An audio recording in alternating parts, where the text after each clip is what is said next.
what was being said, it wouldn't shock me if Anissa was just sad about the cutie Cinderella thing, and then she fucking expressed that at some point.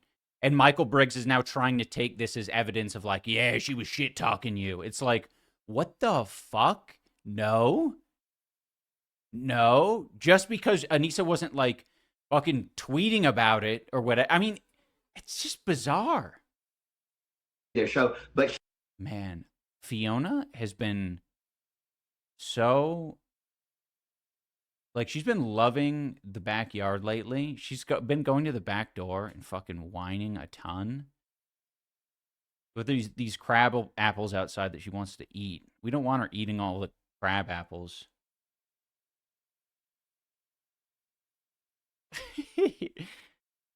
The backyard Weiler, yeah. She loved AB and Lena. She always loved them. Yeah. She would. So here's There the you thing. go. Who doesn't love AB and Lena? To be Yeah. fair. Oh, how times have changed. Good question. To be fair, right? Who doesn't love AB and Lena? Yeah, she wanted to get her Lebanese credit, so that's why she like loved so much. She's trying to get her Lebanese credit up. Yeah. He would always, because she would be like, they're Muslim and I'm Muslim. Yeah, and I was like, Muslim? What the fuck is a Muslim? Dude, you should have fucking done a quick little Google search on that word. Like, everything you do is haram. Like, nothing you do is... I have Muslim fighters. Yes. They pray 5 times a day. They don't touch women. Like, besides their wife. They're a couple of them are from Dagestan, right? And in Dagestan...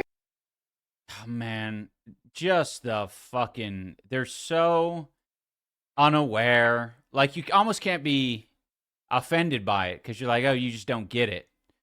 There are people who are raised Muslim and they are culturally Muslim and they are familiar with the culture, the traditions, the practices, but they aren't religious. So that would be Anissa, and that would be many other people. I mean, it's just so like trying to bring that up to like, you know, essentially drive a wedge between, I don't know, a more secular leaning Muslim person and someone who is like devout, like fucking prays 5 times a day. It's so annoying because he's simultaneously like using it to criticize Anissa and I don't know who else. Like in this case, fucking AB could be taking strays here. I don't know. Hassan is like that? Yes. Like you're very like part of the fucking culture. You're not allowed to shake a woman's hand, like, but they put their hand on. They're very respectful, right? But it's just a totally different mindset. So then when I hear, and I have other Muslim fighters that maybe don't pray 5 times a day, but they still like they'll try to eat halal when they can. Yeah, so it's a fucking spectrum. They have like a lot more. They have a different moral compass. So, for example, she would always talk about how America is this horrible place. And Americans are like so bad, especially like white Christian male Americans. Get out of here, dude. Bro definitely took offense to that one. I mean, it's the same thing as me when I was saying that he has some toxic masculine traits. It's like everything has to be offensive to him. Like victimizing himself every fucking step of the way. Like, no, we're allowed to fucking talk about these different topics without you getting offended. Or you can bring it up that, hey, that hurts me. It hurts me when you mention that you don't like this specific American thing, whatever the case may be. He's being very, like, vague and generic about it. Anissa would never just, like, without some sort of provocation or context, be like, I don't like America and the white Christian male. Like, she essentially married the white Christian male, right? Like, let's not go down that path. Yo, what up, Black Panther? Good to see you, man. And what is her problem? And then, but somehow I'm like, have you ever been to a Muslim country, Anissa? Like, and then obviously she hasn't. So to me, it was just like, there was this big disconnect. That is so fucked up. It is so fucked up to do this shit because it's more of that weird like pink washing thing where you can't you can't comment or you can't talk about your own culture, how you were raised. It's like, it's not your shit. She knows way more about this shit than you do.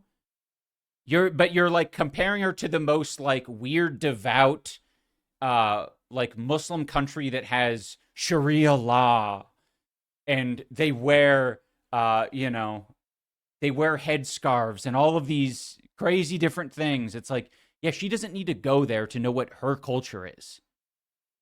And it's not like hypocritical or something for her to comment on it. Between reality. So example, before the first or second creator clash, she said, we have 300 creators in the event. And I said, oh, who are they? And she said, it's mostly communists and sex workers. Yeah. And so I was just super confused She by said that.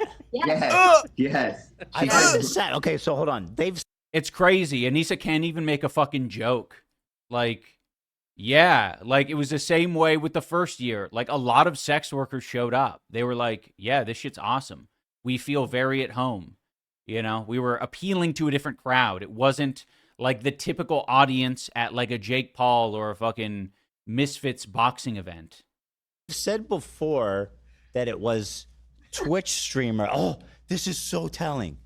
Publicly, she said it's Twitch streamers and Sex porn workers? stars. Right? Is that what she said, AB? Boxing and sex work. Boxing and sex work. But That's what Ian said about behind the the vibe of scenes, Creator they're Clash. saying communist and sex workers. Oh, by the it's way- a plot. It must be a communist plot. Hey, I've been holding on to this image since you mentioned the Getty that they flew the. It's so crazy, just essentially acknowledging that we have like a lot of like left-wing friends. Well, Ethan could have said that, a couple of years ago, like, and the joke would have landed, Yeah, we have a lot of fucking commie and sex worker fans, but I don't know. Now that's the worst thing that you can ever be, because he's a social democrat.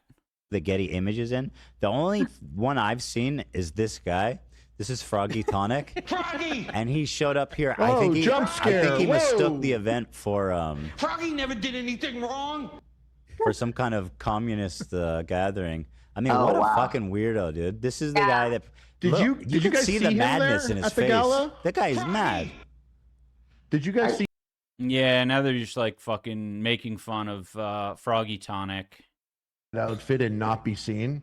Yeah. And no one, I too remember seeing that person, and I know. Froggy! You My remember cousin seeing said, him? "Why does homeboy look like Fidel Castro?" It was, Yes. it was my cousin. He's a jackass. He doesn't even probably know who Castro is, but it did make me laugh.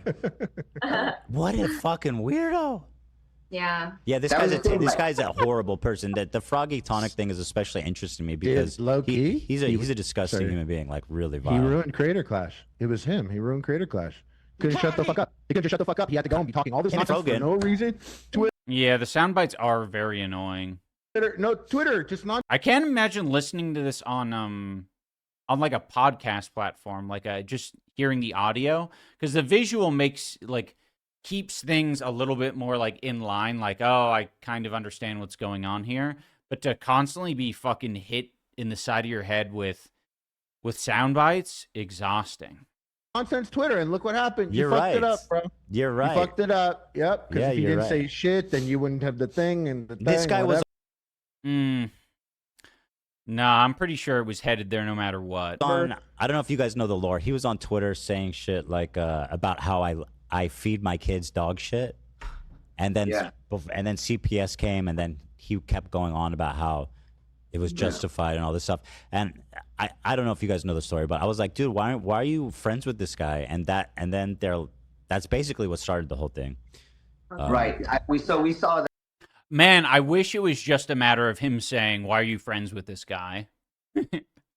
That would have been so great if it was just a text message like, "Hey, why are you friends with this guy?" And then I could be like, "Oh, well, we're not really friends. He was like a business associate, so, there's that." And then it would be fine. That like all they had to do was help you guys with the CPS call, and they wouldn't, and then they Yeah. turned completely negative on you and started attacking you Then guys. they and that- justified it. Yeah. Yeah. Yeah, and so that was how Man, the fucking like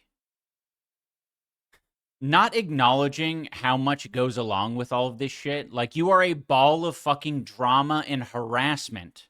Like, you are attracting all of this fucking negative attention from all over the internet. And then when something happens to you that is not good objectively, you know, CPS getting called on Ethan is not a good thing. I condemn it. It's really fucked up to be like, we are definitely doing a lot of bad things, like harassing people, and then essentially putting people in a position of like, okay, fucking make a public statement about us, or you're now on our fucking harassment radar. It's fucked up. And people ignoring like that wasn't what was happening is so stupid. That was happening, very obviously. Our podcast got bombarded by his viewers, like all of that shit. It happened, and it was going to continue to happen. How that was part of why I wanted to do this, was because I was like, you guys actually supported us more than they ever supported us. So I was like, this Well, we brought you onto that podcast when we didn't need to bring you onto that podcast. makes no sense. It didn't make sense why he would attack the biggest. So I was a part of everything for the first event and a lot of stuff for the second event. And I can tell you, the most fans at those events was your fans. Yes. Was your people. I wonder if that would be true today. I wonder. That's just good business, right? He's like, let's start a blood feud with the one person who's promoting this event. Like, And he all cared the about people it. there, more than anyone who's there, the announcers, the hosts, the fighters. It is funny that he describes it as a blood feud. Like, to be honest, I would be very like content if it wasn't, you know, some crazy back and forth. I don't actually think that I was being very difficult or crazy in my content comp, and a lot of people have said as much. But I guess in his eyes, it is a blood feud.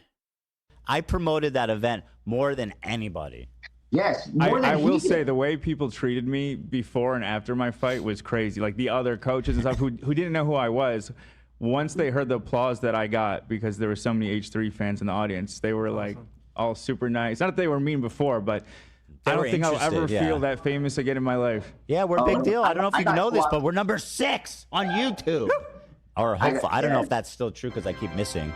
I got to be a part of AB's walkout for that first event.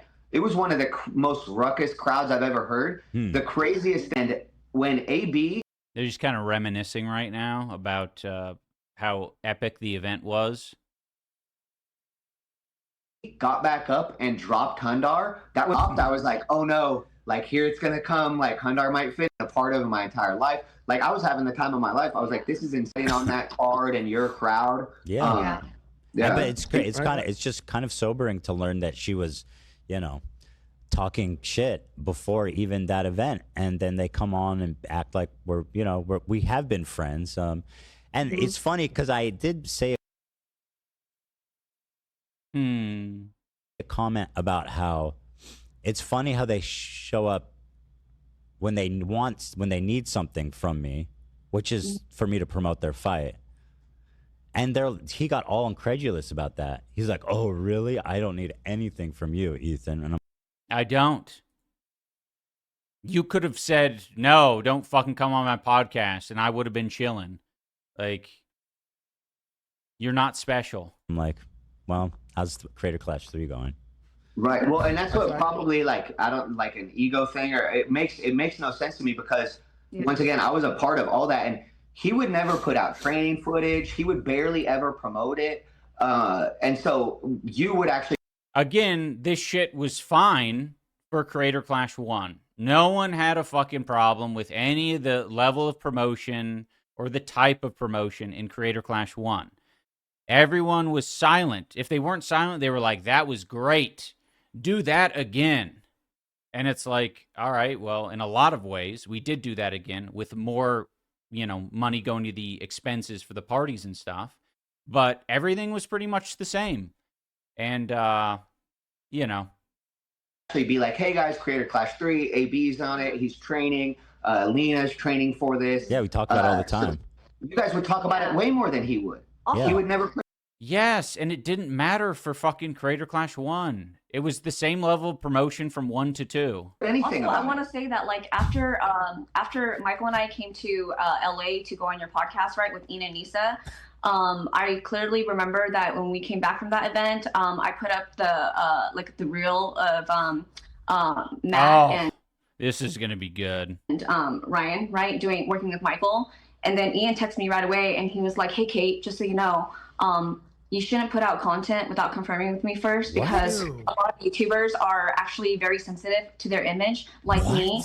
And so therefore, before you share anything, you need to let me and Anisas know." And I just thought, okay, so I'm just gonna do a ton of work and not never share it. How is this a thing? That's what we. So stupid. So, like, okay, we really need to update the lie counter with that one. So basically, I mean, the general conversation happened where I messaged her after her realizing that she's posting shit with people. And I was just like, oh, like, I need to make sure that these, like, you know, influencers are cool with this. I don't know who you're going to post footage with, so I should be talking to you. So I did talk to her. I texted her, like, yeah, some people don't want to share their shit. Like, there are a lot of creators who we were working with and I've worked with in the past that are like, oh, fuck, don't post that. Like, I wasn't expecting you to post that. Or, hey, can you tell me when you post that? Or can I see it first before you post that? People are sensitive to it because optics online fucking matter. You can see right now why optics matter. People have, like I'm experiencing that online. The smallest thing, some stupid little fucking thing, can really matter to people. You know, they want to feel like they have control of their existence online. So yes, of course I fucking messaged her and said, yeah, talk to us before you start posting shit with people that you recorded. Like, you got to make sure that they're, like, cool with it and that you got confirmation. I think I did essentially get confirmation from her in that moment. Like, oh yeah, I reached out to them and they said it was cool. And that was it. And that was fine. Sure. By the way, I am sure that you said you were training. It was footage of you training with Dad. No, it was Matt. Matt and From Super Mega. Yeah, Super Mega. I Matt am and Ryan. sure that none of those people. He didn't mind doing that. Oh no. No, he didn't. He actually accepted the collaboration and it had 200. Oh, he accepted the collaboration. Yes. So it sounds like a win-win, wholesome post. Yes, it is. But how am I fucking supposed to know that when I'm just seeing these things exist? Like, they're so afraid of communication. They think everything is a confrontation. No, I'm reaching out to you so that we can be on the same page with this thing.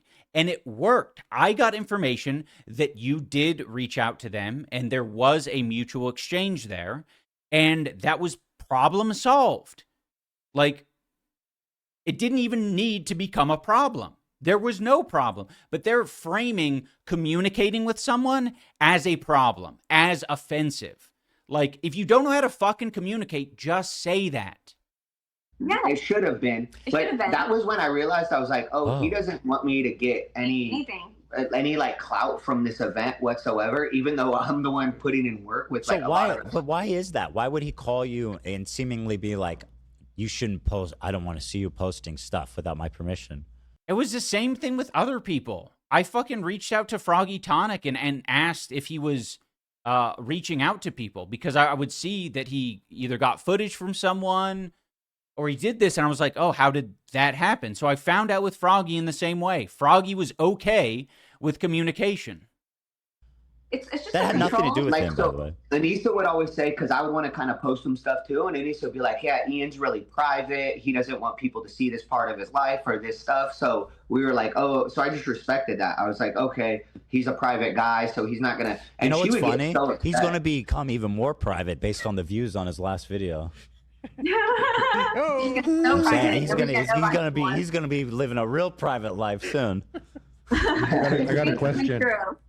I got a question. Just following up. So Froggy Tonic was flown in. This is so good. To film Anissa and just give her the credit of putting on the event and all that. Didn't happen. He was flown in to just fucking record. He was just flown in to record. Anissa is part of the creation of the event, so Anissa was going to be there and helping him record. and they still did nothing with that footage or the footage you guys had as well. Yeah. So, and I think this shit has to be assembled. It is a monumental task to figure out how to make a coherent story. Like, there's so many elements to this shit, right? Like, you have the impetus of the event, but none of that was actually recorded. You know, any of me being like communicating with Rice Gum, all that sort of shit, all these different trainers and these different coaches and boxing promoters that I spoke to, all of that shit. There is loads of behind the scenes that we didn't get the first time when we did Creator Clash 1. So a lot of that is just absent. I tried to, or I did interview a lot of people for the documentary after the fact. But as Dane and I were putting it together, he's like, man, I don't know how this can fucking work because we're missing so many pieces to string this whole thing together. Like, it's going to be a lot of effort to make this work with just narration and like random interviews popping up and disappearing. Like, it's kind of incoherent. Like, so it's hard. I don't expect them to know the difficulties of making a good documentary. Maybe they know how to make a bad documentary. I would just upload, 4 hours of me hitting pads. What's that? No, go ahead. Go. I think that because, I think for the first fight, it could have made a great documentary. But I think for the second one, they were scared to put out that Anissa did all this work because it failed so badly. She wasn't even a part of when he did his charity, when he did his... None of this is about Anissa. Why the fuck? Like, none of it is about Anissa. She was existing as everyone else was who was in charge of the event, just doing it. Like, I don't know why there's this obsession, maybe a bit of projection, with everything was being done to, like, please or satisfy Anissa. No. I was fucking paying Froggy Tonic to record the event. A charity stream, or not, I won't even call it charity. When he did his fundraiser stream, because it wasn't charity, it was a fundraiser. So when he did his fundraiser stream, I don't even think she was really a part of it. And it was like, a lot of this thing failed because you were the person in charge, but now when Ian has to make up for it, she was nowhere to be found. I mean, Anissa doesn't need to be in the charity fundraiser stream. I think part of this, by the way, is that this is like a narrative online, especially when Anissa asked if I was poopy pants or whatever. She was like, she was not in the stream because she was taking care of the house and she was fucking letting the dogs out and fucking sleeping herself. Like, she was doing other things and she didn't need to be in the fundraiser. It wasn't important. But I think there's a lot of people out there who are like, that fundraiser that you did was a humiliation ritual. He humiliated himself in that stream. And it's just this, I was doing these different goals for different amounts of money. Like, yeah, like you can say that it was a humiliation ritual. Like, I was humiliated that we didn't raise money for charity when we put on the event. I was ashamed that we had lost money. So, like, yeah, I was feeling bad. Like, but we were doing the stream to make up for that. But I think, I don't know, people think that, like, Anissa is, like, escaping any responsibility or accountability. It's like, yeah, Anissa and everyone else who was fucking working on the show, like, we have other partners as well who did a bad job running the show and planning things and budgeting. Like, there are definitely other people who are ashamed of it and don't feel good, but I'm the one who has the ability to remedy it. So that's what I did. Well, I mean, not fully remedy it, but try to make up for the charities. Yes, Raptor, I think we raised $175,000 in that stream. And a lot of it was from the fighters who participated. There were loads of people who were super respectful. They came in and they donated, and it made me feel great. It made me feel like, I wasn't a complete fucking failure. It meant a lot seeing all the different fighters. Myth came in, fucking, I think Alex Alex Wasabi may have not come in. You know, Philip DeFranco, I think Jacksepticeye, Markiplier, loads of people. Yeah. And he was like doing embarrassing things as a boxing coach. Oh, you don't here wanna we go. see you're found. And he was like, but now when Ian has to make up for it, she was nowhere to be found. And he was like doing embarrassing things as a boxing coach. You don't want to see your client doing those things under those circumstances. You know, it'd be As a boxing coach? What planet are we living on? We lost money on the event. Money didn't go to charity. I was doing all I could think of to raise money for charity. And he's saying, like, the stuff he did on stream was so embarrassing. You don't want to see your client doing that. Dude, I'd do a lot fucking worse, a lot more embarrassing if it meant I made more money. Maybe I should have, maybe one of the goals for that stream should have been shit my pants. Because if shit my pants was an option for like $1 million, I would have done that. Hell yeah. Keep the pride up. Keep the self-respect up. literally, because that's on my. And Keep the self-respect up? Are you stupid? Okay, like what? I should have just made the most fucking boring stream imaginable. I shouldn't have made it goofy and interesting and have different goals. I should just say, give me money for the event we fucked up on. Man. So dumb. I cannot believe these points are being made. And once again, that's what I was telling him. I was like, a lot of what you do reflects my brand. So when Oh my god, dude. I'm gay guy. I jump down and say I'm gay. Ethan calls me the N-word guy. Like, what planet are you on? My brand. Oh no, my brand. he attacked you, all of a sudden I start getting all these messages on all my stuff. He was not. That is fucking bullshit. Who in their right mind would go and message my fucking ex-boxing coach and harass him because I'm doing a thing on Ethan? Well, I shouldn't make that as concrete of a statement. I'm sure he had some people, but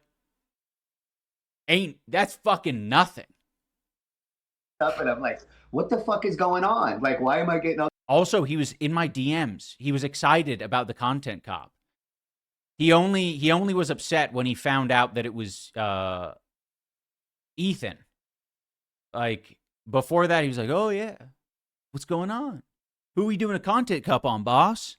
All this, like, one, we were getting views again on some of the like old, because I haven't put anything on YouTube for a long time, and all of a sudden I had a video of us at the AM of the Creator class, and all of a sudden there's just all these bad comments on it, and I was like, what the fuck is going on? And then I find out, and that's when we find out that he created the drama with you, and that's when we found out all these other things, and that's why. No, you knew it. You didn't find out from going to posts that you were receiving or replies that you were receiving. He was in my DMs. I think he did specifically. This is why I'm not showing the DMs. Is it wasn't like a crazy revelation, but it was like what was it? I think it was that little like party blower, little celebration emoji when it showed that I was making a content cop video. Like, he was excited about the prospect of me making a content cop video.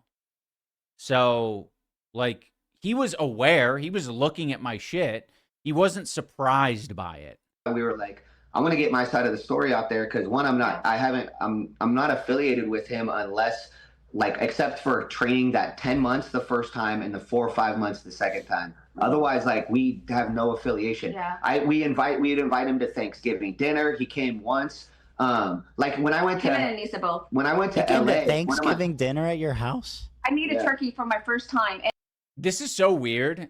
Like, right now, Michael's setting it up in such a way where he's trying to say, like, why him going on the harassment podcast is kind of justified. He's trying to say, like, oh, I only trained for him for, this period of time and this period of time, and that's all it is as far as I'm concerned.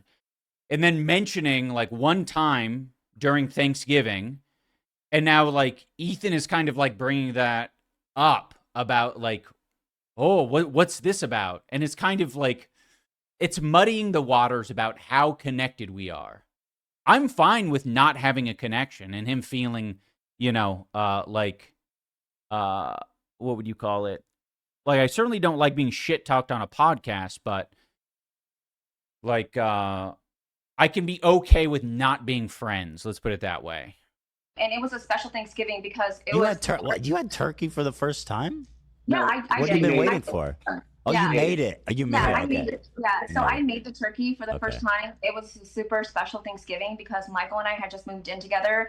Aw. We decided that we were going to get married. And not only that, but Michael's dad passed, And so that Thanksgiving was super special. I've never made a No, they don't know. turkey my entire life. I put it together. I figured it out. We live in a small 2-bedroom, 2-bath apartment, and I had to go buy extra tables and chairs so there would be room for me, Michael, my 2 sons, and my friend, and Ian and Nisa to sit. And we went out of our way to do all this for them, and they just treat us like we're just, I don't know, gone with the wind.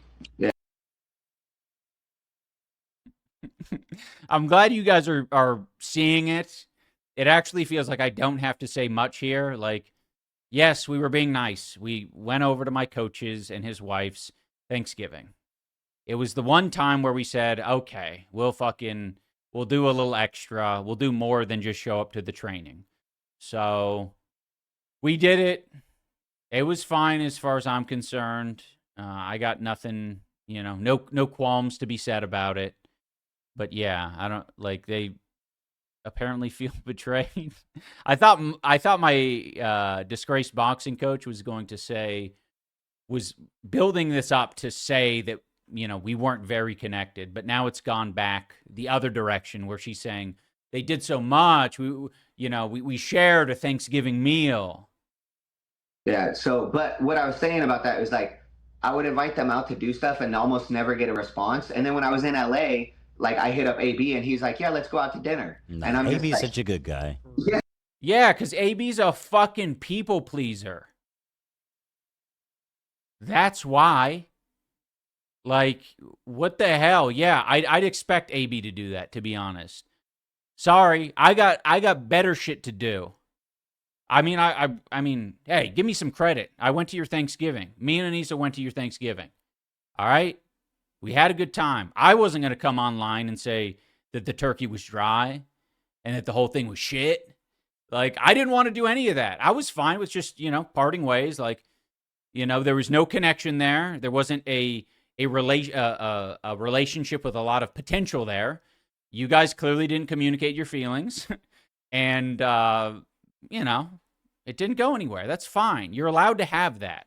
You're allowed to have relationships that don't blossom into, something more. But it can blossom into something more in this way, in the reverse, where you do create a blood feud. Yeah. I'm like, so AB's willing to go out to But dinner baby with likes us, you. I think but- he wanted to spend time with you. Did you say baby likes you? I'm like, so AB's willing to go out to But dinner baby with likes us, you. I think but- he wants. But baby likes you. He calls him baby? Oh my gosh. Oh no. Baby likes him. See, this is how it feels. To the H3 crew, this is how it feels. Wanted to spend time with you. Yeah, but my own fighter didn't. And it broke my heart all the time because, like, so It broke his heart. I'm hearing this for the first time, that it broke his heart. We want to talk about the toxic masculine traits. He did not communicate to me that it broke his heart. Why the fuck would he say this later? Why in the world? I know why. It's for all the fucking reasons that I have said in this entire fucking reaction. Like, I'm not here to make fun of him for saying that it broke his heart. I can understand his feelings in that moment and understand that, like, it was hurting him to see me not, like, take him up on his offers to do things and do things outside of boxing training. Like, I can understand how that would make someone feel like not cared about or whatever, but I can't do anything for you if you don't communicate it. But this is what I'm talking about. Make fun of me for crying and communicating with you, but you just never communicate the shit.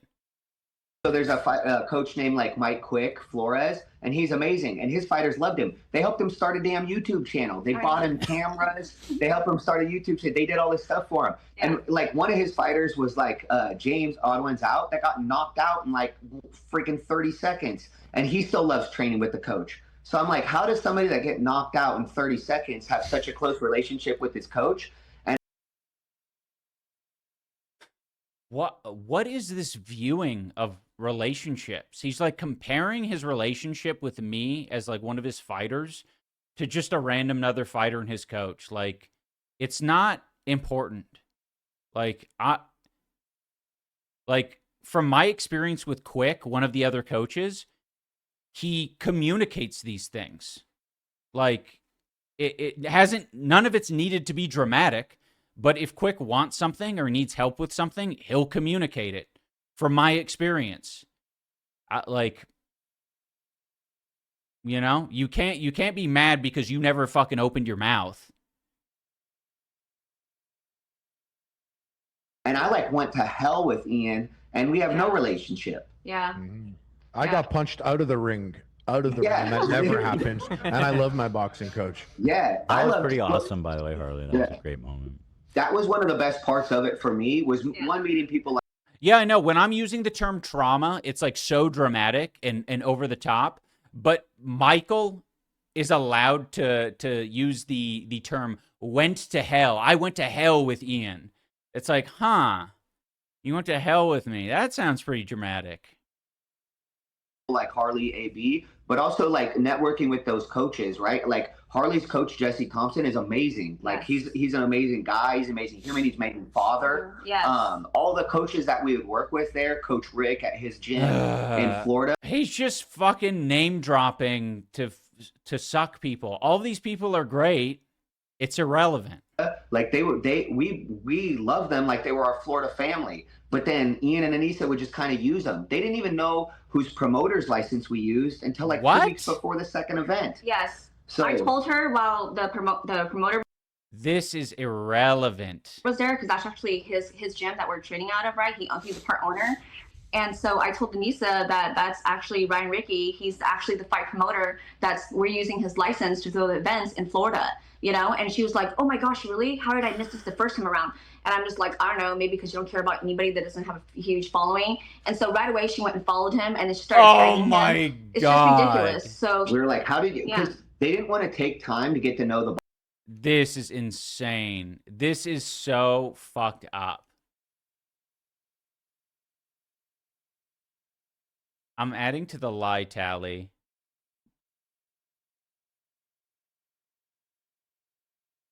So, for what it's worth, like, when we paid for them to fucking go to Florida with us, like 2 weeks ahead of time, we went to a particular gym there, and it was just us, basically, and a couple professional fighters who fight out of that gym.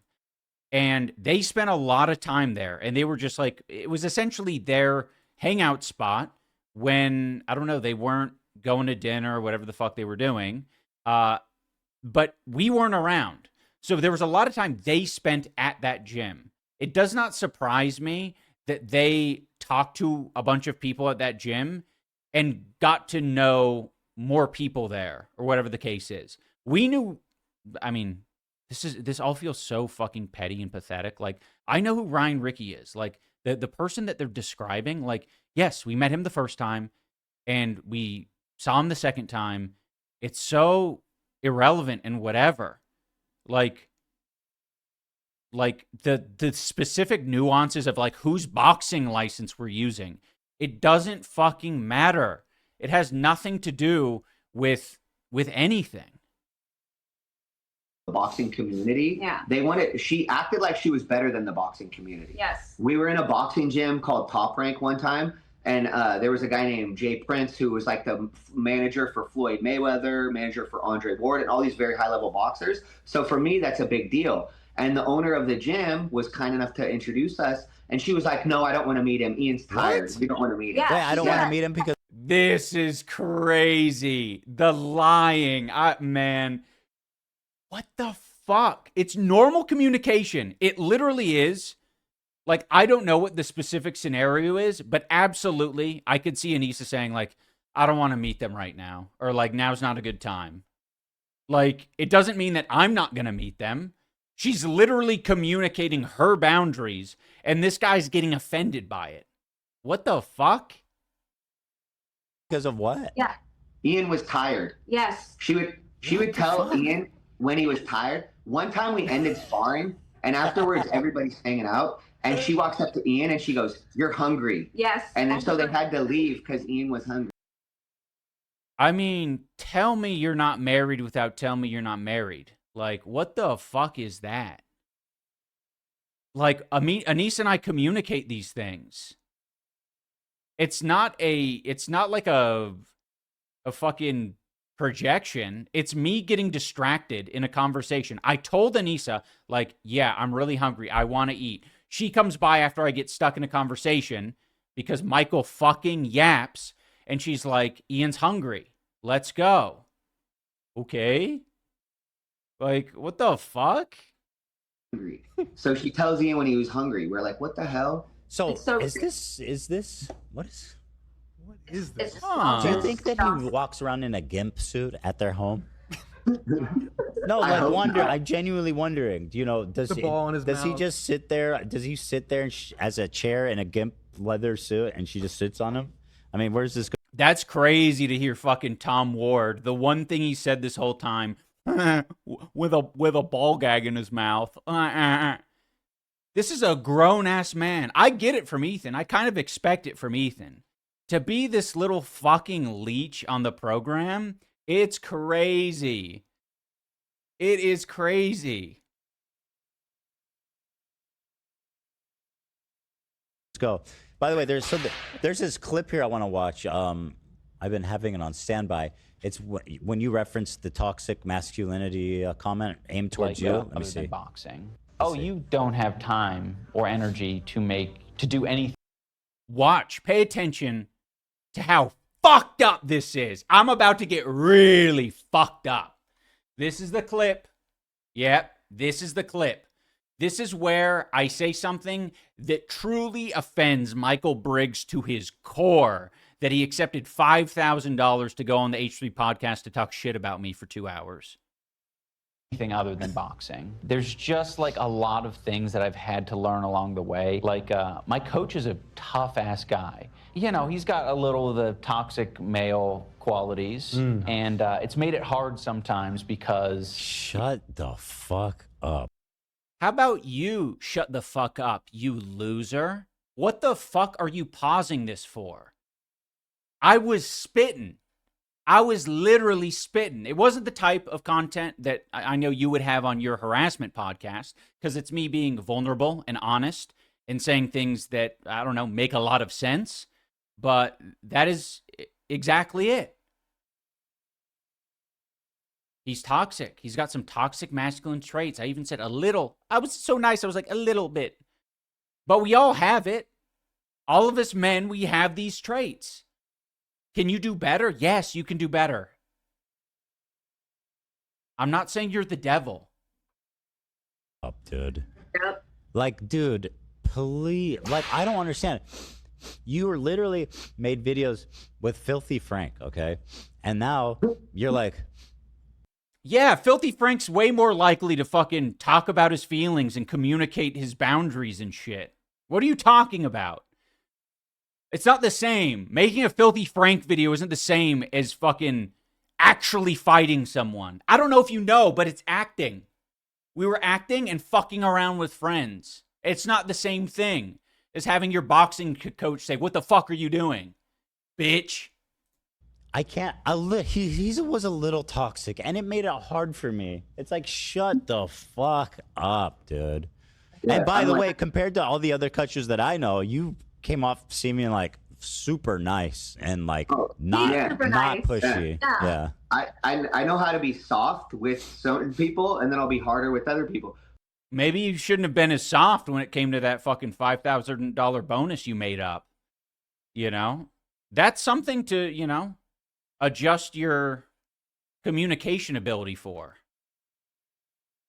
But if they can't, the sport's already so hard to begin with. This is one of the things I've been involved in fighting for over 20. Oh, it's almost like he's repeating the exact same fucking thing I just got done saying. The sport's so hard anyway, on its own, without all this extra bullshit. It's already hard.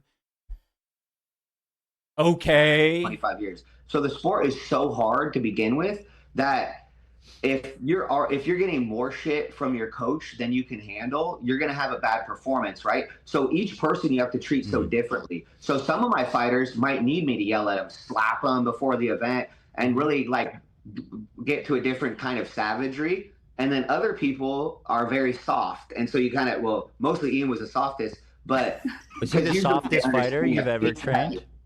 What's that? Is he the softest fighter? We had a conversation about this once. There's really one time sparring in a gym I wasn't familiar with. And I was fighting someone who was trying to take my fucking head off. Like, we communicated about it. Fighter you've ever worked with? Well, he hated boxing. Yeah, but not only that, every single time we had a session, it would have to follow up with a therapy session with him and Anissa. How frustrating is that? I was depressed. Wait, what? Oh my gosh. She has the best sound bites, to be honest. She's talking for him. She's talking for him. What, softest fighter you've ever worked with? Well, he hated boxing. Yeah, but not only that, every single time we had a session, it would have to follow up with a therapy session with him and Anissa. How frustrating. She's interpreting regular ass conversations as therapy sessions. This is the state of the world right now. You just express your fucking feelings, or just, it doesn't even have to involve feelings. Literally saying anything might have been a trigger for her. And like she's describing them as therapy sessions. No, it's communication. Not only that, every single time we had a session, it would have to follow up with a therapy session with him and Anissa. How frustrating is that? I was depressed after every single creator clash because of all the therapy we always had to imply. Otherwise, it was going to be a shit show. My other fighters. I don't know what she's saying there at the end. What? She was depressed after both creator clashes because of all the therapy? Well, you didn't go to therapy. You have no, that's just called communication. I don't know, that's a normal thing to do in a relationship. I'm sorry. It doesn't even have to be like an intimate relationship. You have to communicate with other people about your feelings sometimes, or the things that you are struggling with. It doesn't even have to necessarily be like an offensive thing or a conflict. But if you have some internal struggle or pressure going on, like they clearly had, you're going to be interpreting regular conversations as therapy sessions. Fight, even if they have nerves or they're scared before a fight or something, they'll fight because they want to and they love it. Especially as an amateur, you're not getting paid, you're losing money. Even low-level pros, you lose money working with low-level pros. You're traveling, you're doing all these things that the expenses aren't covered. So they have to love it. They have to fucking love the sport. And if you don't love it, it's very hard to do. That's why I commend Harley and AB, because man, they were a part of freaking more than one event, and they have actual jobs. It's like, what the hell? That's so to me, why wouldn't I show those guys all the love in the Okay. Yeah. All right, dude. I don't anticipate that you're going to be best friends with AB and Harley. I don't anticipate they're going to go to your fucking Thanksgiving meal.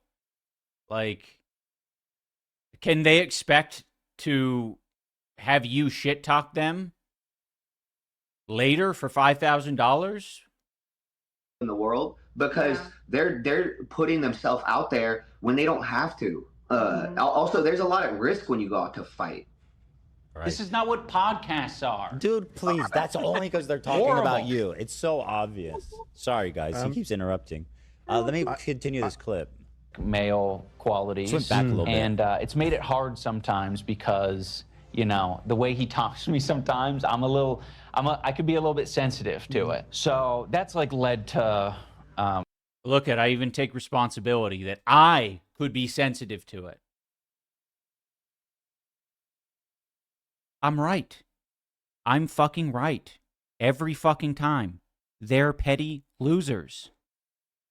A couple times where I've just been like kind of broke down. If you have like a bad sparring session, it's like that alone feels bad. But if you're getting your shit kicked in and your coach is like exuding their disappointment to you the whole time while it's happening, it's like, I just kind of suck. He's gotten a lot better at it, and it's really not his fault. Like that's literal. And Anissa's told me that. She's like, that is the most normal thing. You're not gonna find a coach that's gonna fucking take care of your feelings, bitch.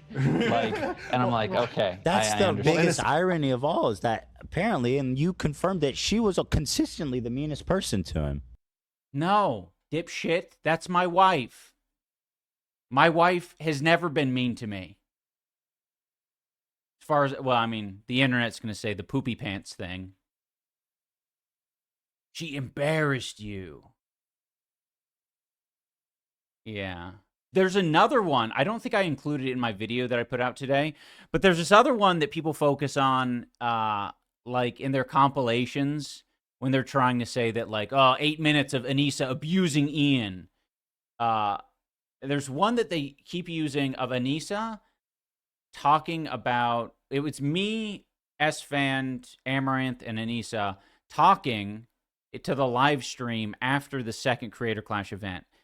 And like when people watch it, they're just watching Anissa basically say, like, she was essentially coming up with excuses for me for why I lost the event, or why I lost the Dr. Mike fight.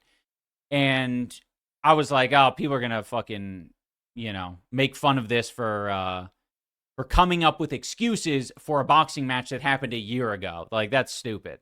And Anissa was like, oh, you're right, it's stupid. You would have lost either way. And it literally didn't register to me at all as a problem. I was not humiliated, but they put this clip in their compilations, and I'm like, what the fuck is going on? Are they that parasocial? Are they that, like, afraid of a woman, like, I don't know, bantering with them? That they, like, it was just honest. She was being honest. Let's not come up with excuses for why I would have won this fight. It's crazy.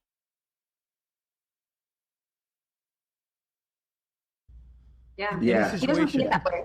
But also, like, in defense for her there, she did stick up for me in that scenario, right? Yeah. So there was times, but also I her there. Yeah. Yeah. He doesn't see it that way.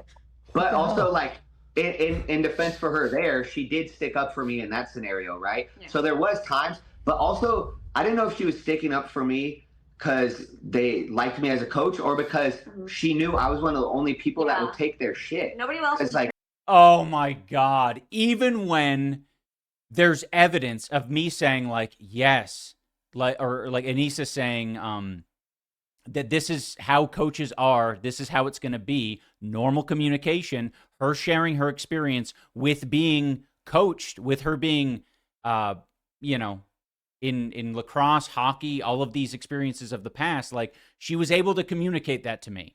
And it was helpful for my relationship with my disgraced boxing coach. But now, even in this moment where he has evidence that Anissa isn't this horrible succubus, he's saying, well, I'm not exactly sure if it was because they liked me or if it's because they knew that no one else would take their shit. Dude, like, there's a lot of boxing coaches that would absolutely take my shit, especially when I'm paying them $100 an hour. Come on now. And I'm flying them to these different locations, paying for their hotels and their travel. Train him. Nobody else they would. couldn't have gone to, like, I can guarantee you, AB's coach would not have allowed Anissa to come into the gym with her attitude or want to change the music at the gym. Don't and tell all me these other that. things. One time she came and tried to put on her own. Well, yeah. I mean, if it didn't work out with like, sometimes you have to switch coaches. Like, that's a fact, right? Like, and it could be because a coach sucks ass. Like, there are plenty of coaches who do suck. But that's just like whether or not you work well together. Some people's personalities don't mix. Music, right? Yeah, and then Yeah. we got into it because They got into a tiff because she wanted to change the music. Go ahead, please. Yeah. This is very important. It's crazy that they have this shit queued up because clearly my boxing coach like sent his fucking crazy like list of complaints, his petty list of complaints to Ethan like ahead of time. So now they're like, oh yeah, let's get into it. So What song was it? Oh I don't man, know. I would have to look it back up because I mean, to give you guys to kind of set the scene a little bit for this fucking petty shit.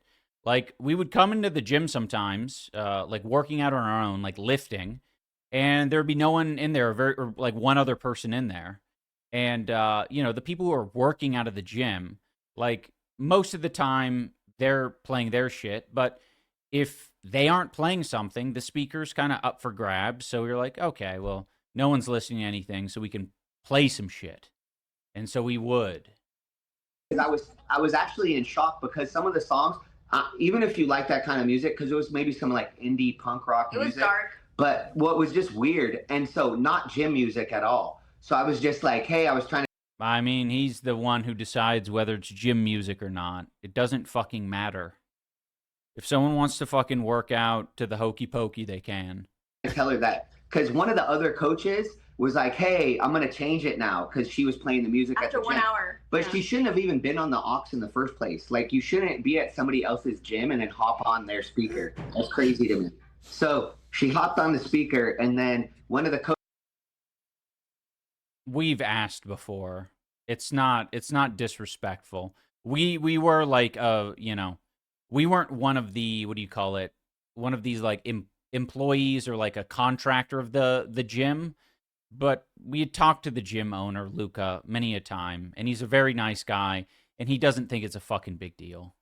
Coaches was like, hey, I'm gonna take you off now, and she was like, oh, like offended by it, and then I made the mistake of being like, well, that wasn't really gym music, and she was like, he doesn't play gym music, and then I said what was kind of emo, and then she said, this is so stupid, man. This is so stupid. It's like the most normal interaction ever, where Anissa felt embarrassed because this guy, you know, it felt bad that, you know, he came in and just like kind of changed the music.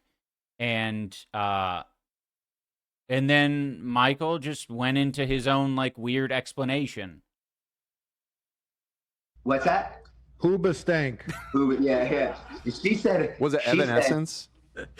Yeah, she said the other guy plays emo music, and Yeah, it's just a fucking irrelevant argument. It's like, why are you insulting our music or saying that not insulting? Why are you saying that our music isn't gym music? That's not really the point.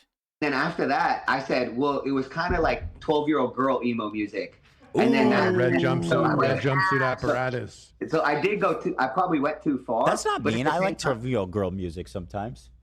I mean, in the right moment. In the not right at the moment, gym. sure, yeah. It's not fair to all the other gym members that they have to listen to her music. By the way, this is a very big gym. I think it's like Well, I mean, there weren't any other people in the gym, so fucking shut up. Like, you don't know what the scenario was. You weren't there. It's so annoying. We were never going to play music at the gym if it was busy or there were other people already established on the speaker. No one was on the speaker. There was fucking like 2 or 3 other people in the gym. Good grief. how many square feet? 4,000? 4,000. 4,000 to 5,000 square feet, Whoa. okay? And there's multiple facilities inside this gym. There's a Fit Bar Cafe. There's a Crazy. physical therapist office inside that gym. Preach. The Seawolves also train out of that gym. We were okay? being so They used to, but, you know, disruptive. so other people use this space, and she just wants to control the music. That's so unprofessional. It's not allowed, and it's not fair to the other members. So Why is she keep invoking the term professional or unprofessional? Why? No, when we go to a gym, we're not trying to be professional. Okay. Yeah, there is a physical therapist in that gym. There is, yeah. They kind of work off to the side. They have their own little like cutout area.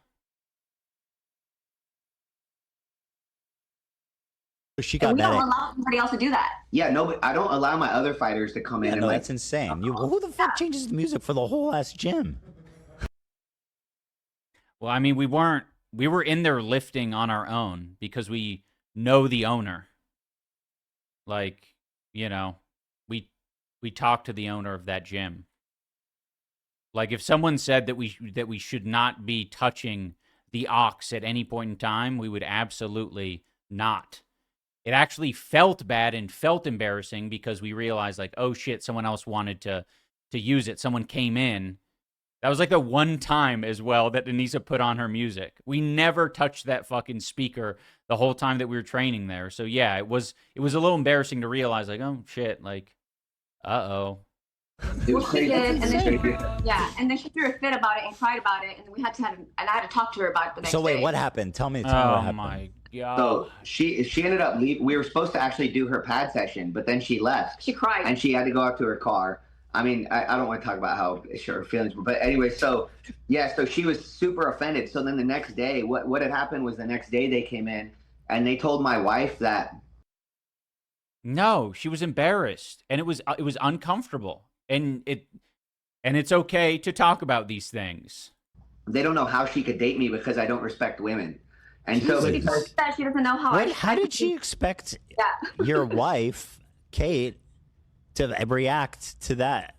I have no idea. What It an was insane crazy. thing. I'm pretty sure I would, if I had to ask you if you thought Michael respected women. Why are you trying to like the retelling of this is crazy. Why would Anissa phrase it like that? That's so confrontational and insulting. Like, but when you're having a normal conversation, it's like, yeah, like he spoke to me this way. Like, how do you deal with that? Like, that's a normal exchange. He said this to me. He spoke to me like this. Like, how do you operate? Have you ran into this with Michael at all? Like, it's a normal thing to communicate. You don't have to immediately get offended. You would probably say yes, considering you're married to him. 100%. Yeah, that's probably why she felt comfortable asking Kate, like, how is the dynamic? How is the dynamic? How do you speak to each other? Like, that's a fine thing to say. In combat, though. Yeah. Not in combat, of Not in course. combat. Right, No. right. No Yeah, respect in but- combat. Do you? I'm gonna throw you a curveball here. Oh wait, hold on. I want to finish this clip. I want to see where he's going with this. Sense they're almost preparing you for Yes. those feelings, right? Exactly. Because they're going to come up, especially if you are losing in a fight. I would just say that maybe it's given me more confidence just in life. That obviously comes from, being able to. Anissa, you can come here and explain it if you want, because I don't have a fucking recollection of it. Defend myself, and Okay. also just Okay, I've heard enough. Let me throw you a curveball here. Anissa, semicolon. Anti-Semitic? This shit's crazy. I cannot believe, like, it is so fucking gross. So gross. Why? Why would you ever say that? Like, everyone's silent. That's not a fucking funny joke. Jewish. I would say, probably in a way. How insane is that? This guy? I think that's what $5,000 can do to a broke bitch. Like, you'll just say whatever. In a way, yeah. Yeah. I mean, it's hard to say. It depends on it depends on who's talking, right? And It's hard to say audience, no. Right? So, It's hard to say no. It's hard to say no. We have to leave that door open. Yeah. Because I can't say, she never specifically said she was anti-Semitic, but Oh, okay. What the fuck? just, I mean, the way Although I she will acts. say that, like, I didn't know about all this stuff that she has against Jewish people, and then once I heard, What is that? What is that? What are you referencing, you freak? She's just kind of, yeah, I don't know about all these things she has against Jewish people. No, hello? Anyone? AB, hello? I don't think that that's very true. Excuse me. Excuse me, she's never said a fucking anti-Semitic word to me in my entire fucking life. Yeah, these people fucking suck. About it, I realized that after I shared with Anissa that Michael's mom is half Jewish and half Italian, like I noticed that she started like, you know, keeping him more at bay and not being nice to him. So I think that is such fucking horseshit. When Anissa and I heard this, we only heard this through the podcast, by the way. We didn't know that either one of them had any amount of Jewishness to them at all. And she's like projecting some weird, like, oh yeah, there was distance. Ever since I said that to Anissa, there was distance there. She kept him at an arm's length. What the fuck are you talking about? That might have been the start of it. Did you know? Is that right? So when she learned that Michael had some Jewish ancestry, we only knew that this guy or his dad or his mom was from Malta. That's as much as we knew. His dad was some British guy, and or some amount of his heritage was from Malta. Like, I fucking sorry. Like, your lives aren't that fucking important to us. Also, make up your mind. Did you want to be our friends or not? she distanced herself. Jewish. I don't know if it was exactly from that or just That's how you perceived it. Yeah, there was plenty of times where like her and I would get into it, and so I just felt like it might have been from one of the scenarios where we got into it, because once again it was hard because No, sorry, because Anissa is not fucking conflict avoidant and a fucking people pleaser, and she'll set boundaries and speak her mind and be sincere. That just means that she's a good communicator, and you are having a problem with that. You couldn't fuck with that. Obviously. It doesn't mean she's anti-Semitic because you don't know how to communicate. Like, get a fucking thicker skin. I don't know what to tell you. I'm trying to focus on Ian fighting in front of 10,000 people, and I was having to deal with a lot of stuff with her too. So there would be a lot of times where... Oh, we hit the sub goal. Thank you so much, guys. I appreciate it. Like, her and I would disagree on things, and then it would kind of cause issues at the gym. And then she would be like... It wouldn't cause issues. It's just a fucking conversation. Like, sometimes she would be all for it, and then other times she'd be like, you need to chill out, you know? So I was like, all right, I can't push this. It was just so hard because I've never worked with a fighter where we had to like therapy and deal with his wife 24/7. We can't get the work done that we need with a fighter, Ian, because we have to deal with his wife. That sounds like an insane situation, yeah. It's insane. It's hard. A good example. No, I don't know why they're painting it this way. Anissa would train with him for an hour or less, but I would get, you know, my full time. And while I'm boxing and I'm training and I'm sparring, Anissa would go onto the fucking, either the Jacob's ladder and just fucking grind out some shit, or she'd be over there on the treadmill. Like, she wasn't disrupting the training at all. What they're describing is that they don't fucking like her and they didn't want to be around her or whatever the thing was, but they, I don't know, couldn't voice it, or they're angry that she would set boundaries, like, or speak her mind. Is before the first event. It's like 3 days. It was the Wednesday before he has his first fight. He's never fought a day in his life. He's about to fight in front of 10,000 people. We have weigh-ins on Friday in the press conference, and then we have the fight on Saturday. On Wednesday, she had such bad anorexia that she was going to die. So she tells Ian, Jesus. I'm gonna die, but if I... This is an insane version of the story. I'll give you the general story after this. I go to the hospital, they're going to hold me and I'm going to miss the event. Wait. She says she's like, my anorexia is acting up and I'm going to die? Yes. The Wednesday. Whenever it sounds insane, it's because it is, and it's not true. Before the fight. So that's like literally, because she's obviously, I mean, she doesn't appear to be, not she appears to be of healthy weight. I don't know. She looked. I would have never guessed. Yeah. I would have. I wouldn't have thought she was gonna die. Anyone can have anorexia. Olivia said. Right. Yeah. But I wouldn't have thought she was gonna die on Wednesday. You know, I saw her.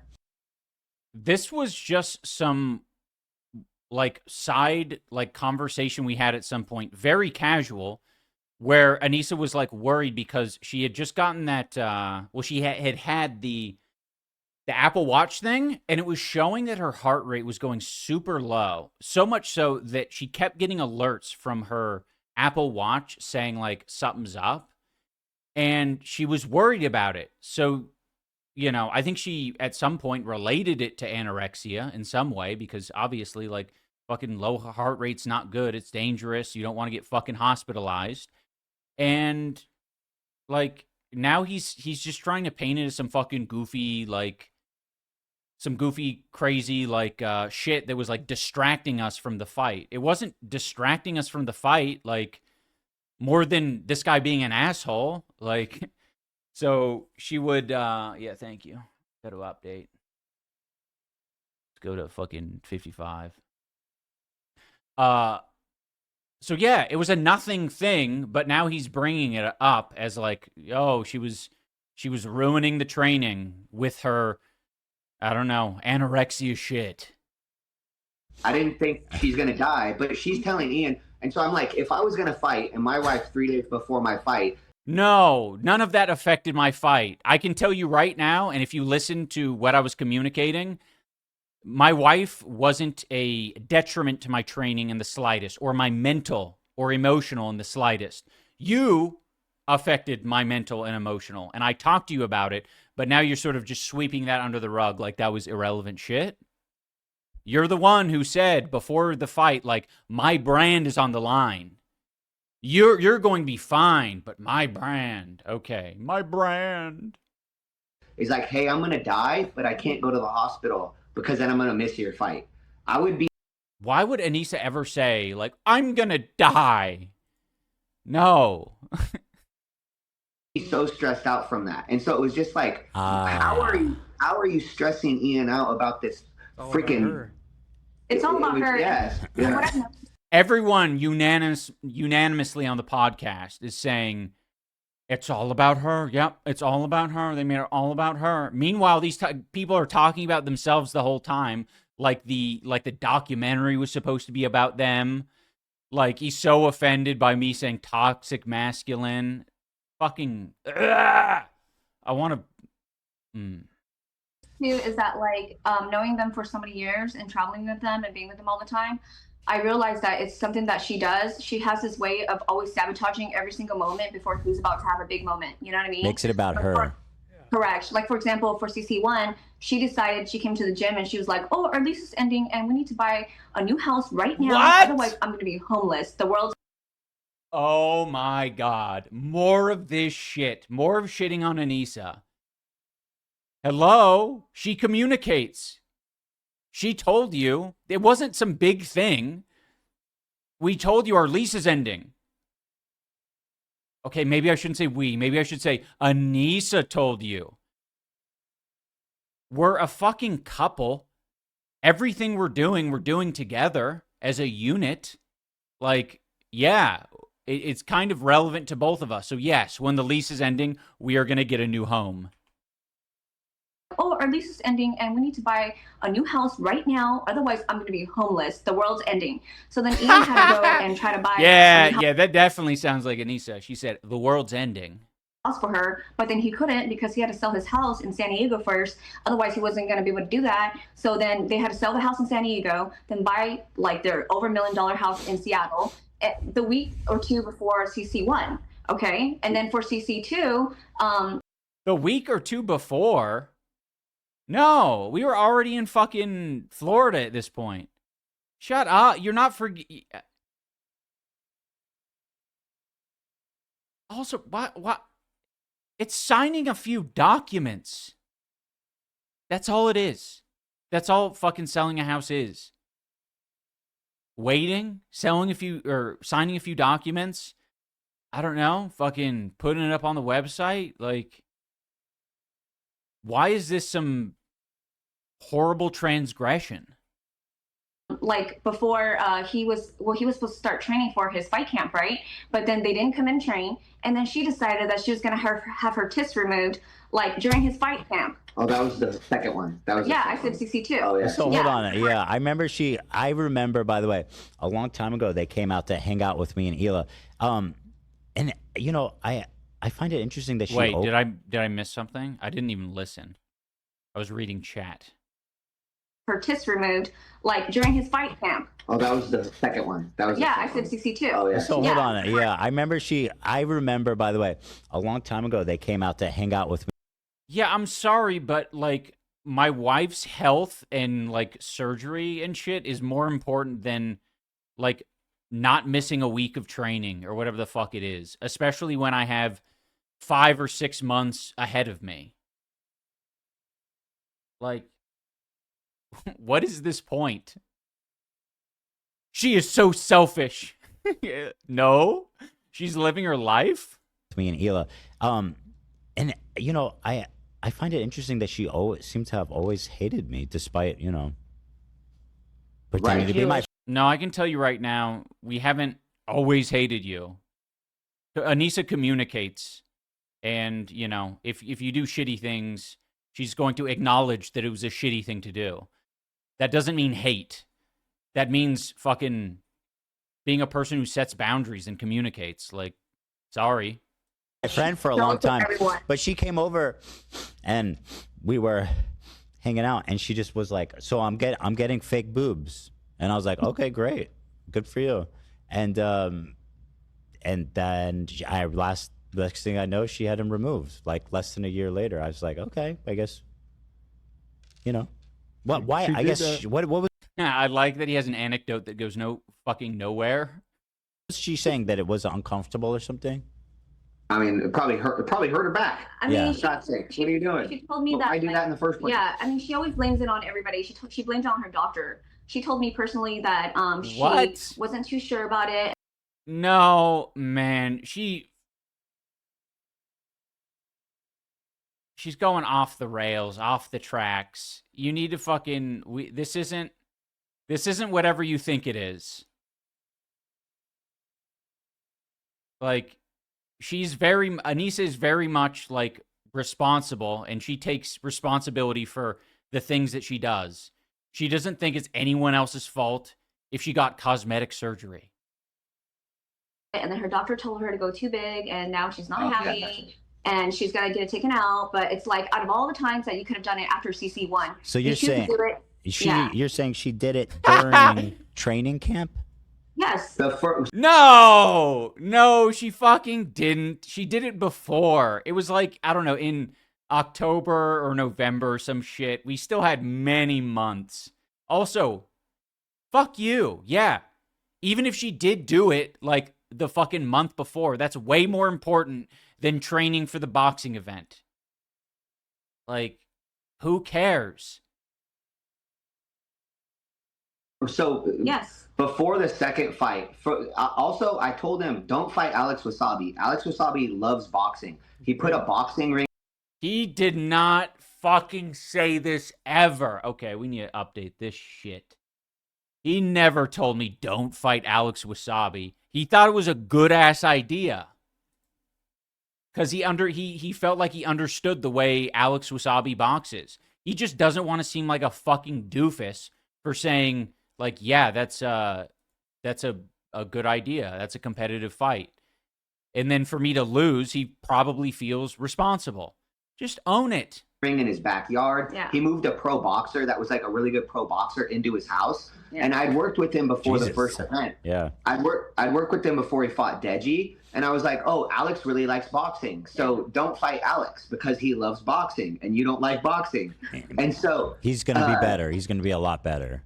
Well, so, and then exactly, literally. Yeah. And then and he trains with a good gym. He trained with this guy, Brian Valoria, Julian Chua. So he trained with all these high level guys.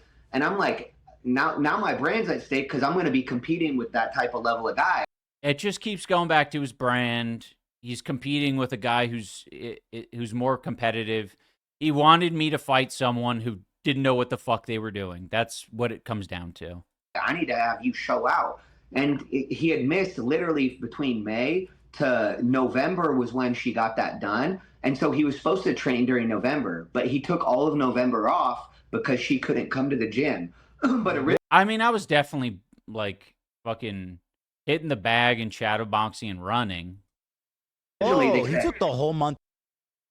Also, like, straight up, like, a lot of other people hadn't started boxing at that point. A lot of the other fighters, they got started in like January. Like, yeah, you can hindsight 2020. Month off because of the procedure to. Yes. Oh He wow. said, well, this is how you know he doesn't like boxing, because they said he was going to come into the gym when she couldn't be there. But then when she couldn't come in, he never came in. Yeah. So I don't know if that was his thing where he needs his. He made a comment recently where he's like, when Anissa's not with me, I don't know what to say.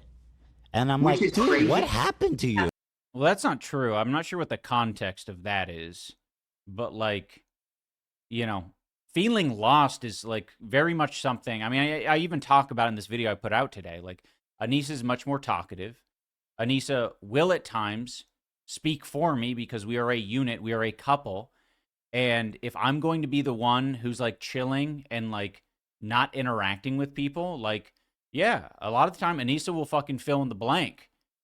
There will be a lot of uncomfortable situations where people will not get a response out of me because I don't fucking feel like it. Like, that's a dynamic. That's a dynamic that a lot of marriages have. Like, even fucking Ethan and Hila. Hila's not much of a talker. I don't think he needs to be explained that, you know, there are different relationship dynamics. Who are What's you? that? She tells Crazy? him when he's hungry, when he's tired. How's he gonna know? That's those why things? he's definitely in a gimp outfit at home. That's She had said that she had actually, I didn't know this, but she had done the Content Cop. She worked on Content Cop with him back in the day. But she's never apologized for the N-word. Only Ian apologized for that. And if she was Yeah, bro, that's because I made the video. I did all the things. Anissa held the camera and she was fucking uncomfortable. Like, it's not like, yeah, just to admit that she helped me work on videos, that doesn't, this is obnoxious. Like, I'm the one who made the videos, brother. is the mastermind behind it. No, that's a great point because she wants to. I always got the feeling that she wanted the credit. Like, oh yeah, no, I worked on that. But then it was her idea to go stalk Tana and do the N-word thing. And like you said, Ian's been out there apologizing, and then she's the one accusing me. They just really hate Anissa, and they want her to do they want to make her feel pressured to do like a fucking apology tour or the humiliation stream Of being like not woke enough or whatever. And it's like, dude, you're the N-word girl. You're N-word girl. Yeah, you're responsible for it. You know what I mean? Like, yeah. Yeah. Someone needs to put an N on her forehead. Don't do that. Don't do that. And for what? Yeah. Oh, because she's the N-word girl. Yeah, I see. No, don't say the word. Don't say the word. Let's see here. Is this an abuse fetish? I don't know. Or is he just like really pathetic? I don't know. It's very interesting though. We have so many like points of view now. Yeah. And you know, listen. Oh, it sounds, you're saying, yeah, it could be abusive, but at a certain point, it is definitely abusive, it sounds like. But yeah, it's starting to get to that point. I feel like, I don't know. It gets, from this point on, it can only get pettier. At a certain point, where does he just become like a collaborator? I don't know. Right. He's a collaborator. That's what I felt like too, because some of the times it was him, and then some of the times it was her, but then some of the times it was actually him. And oh, it's almost like you're describing a relationship. Sometimes it was him, sometimes it was her. She was actually the one keeping him like to stay the course, but at the same time, he didn't want to box, and she was the one that wanted him to box. That's what it seemed like. Yeah. No, listen. the not wanting to box or idubbbz doesn't like boxing is a weird narrative. Like, boxing is difficult. Yeah, I think if you were to ask all of the people that have fought in Creator Clash, a lot of them would give you mixed feelings like that because they're honest and they'll say, like, yeah, boxing can really suck, especially when you don't want to do it. It's combining getting punched with working out. How many people in fucking America can relate to the idea of, like, I don't like working out? So, yes, there were times where I didn't like boxing. You know, here's a good example. Like, when the whole Froggy Fresh thing happened, right? They were actually at our home because one of our mutual friend, David Benavides, who's a pro boxer, he was fighting that night. And Ian had met David Benavides through one of the YouTube. Wait a minute. This is another time that we were at their home. I guess we went to their home twice. I don't even remember that. We went over for Thanksgiving, and then we also did it for just a fight. This is interesting. Yeah, they aren't friends with David Benavides. That's a good, it's a good distinction to make. Podcast events that we were doing, and at the gym, at the Benavides gym here in Washington. And so Michael and I paid out of our own pocket to get pay-per-view. We invited Ian and Issa over to. Damn, they were so kind to pay for the pay-per-view out of their own pocket. By the way, I'm pretty sure they were using like crack streams or whatever it was. Pretty sure that's what it was. So thank you for paying for that. To watch the fight of David Benavides, and because the Froggy Fresh drama went down, they spent the whole time in my bedroom on Twitter reading all the comments, and it was the craziest thing ever. And that's when I was like, damn it, Sam Hyde is right. Because look at. Oh, at that time she said Sam Hyde was right. Interesting. The guy who is perpetually harassing us and was like part of the reason why we kicked Froggy from the card. Like, yeah, we were trying to fucking fix shit. We were trying to figure this shit out. Like, it was a lot of drama, and it was going to affect the show. We were putting on an event. So, yeah, that was more important than watching the fight. Like, yeah, sorry. This is the downside of being an influencer, is you have to be working all the time. They were reading it, and Ian was like, oh, Tiffany 465 says this. I think that's a great comment. And then Anissa's like, what about this comment? Fuck? And it was the craziest. They're trying to find people that stuck. I was. What the hell does that even mean? We were reading the usernames of people tweeting at us. Tiffany 465 says, you're doing a great job. Again, the fucking radar should be going off right now. The lie radar. Stuck up for him and didn't stick up for him. And meanwhile, I'm like, hey, Ian, the guy that you just met is fighting in a world championship fight. Let's watch this fight. Your friend? But no, it's not fucking important. I'm not going to watch a fucking boxing event because it's on right now. That's not going anywhere, dude. Sorry. But he couldn't even watch the fight because they were so caught up in like the Twitter comments. Why do you think that is? We were running an event. Hello. Yeah. What was it that happened? Happened? Did he drop his video? Or I remember Froggy made this comment about how he would, if he lost, he'd subscribe to her OnlyFans. Yeah. It was really because Froggy worked with Sam. And once Froggy worked with Sam, Ian was super offended. Yeah. And so Ian was really, really offended by that. Harley worked with Sam. I know. Dude, and those videos were funny. Those videos were hilarious. I think that.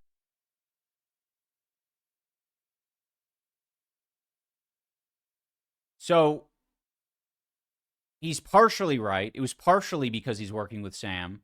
But another aspect of that is like, what does this mean? Like, aside from my experience, like, there are other people involved with this event, so it is relevant to think about that. On top of that, the idea that someone is, you know, they like aren't willing to cooperate. It's either like, I'm working with this guy or you have to kick me out of the event. Like, that's super uncooperative, and there was no room to negotiate or to figure things out. So, yes, I was very appropriately offended or angry about it or worried about it. Yeah. I think they let Harley go because you know, like, he's so cool and they don't want to like take him off the card. You know what I mean? Well, I think he kind of did it beforehand too. Yeah. And then afterwards, they kind of were like not cool with it. Yeah, it got worse. Like, it was not good to have that association, so we wanted to keep our distance from that shit because he was harassing me and my wife, saying horrible things about Anissa. And yeah, like, we just want to stay away from that. So it's pretty fucking obvious. It wasn't that bad at the time when Harley had collaborated with him, but it only got worse. Was that what happened? You did it Well, before. he never told me. He never told me that I couldn't work with Sam. I just, as a person that spoke with Sam and spoke with Ian, I noticed that they had bad vibes between the two of them. Yeah. Yeah. So for Creator Clash 2, I just opted to not work with Sam because then he got it. He understood that they had this whole beef thing. And then Froggy, he had gone and worked with Sam. And then there was an By the way, this whole beef thing is like nonstop harassment. That's what the beef that he's describing is. Like, it's very cute to kind of dance around the idea of like, oh yeah, there was some like conflict there. There's something going on, but it's like, no, I clearly didn't want any association after putting out my documentary, and no one was respecting that. an issue of Froggy.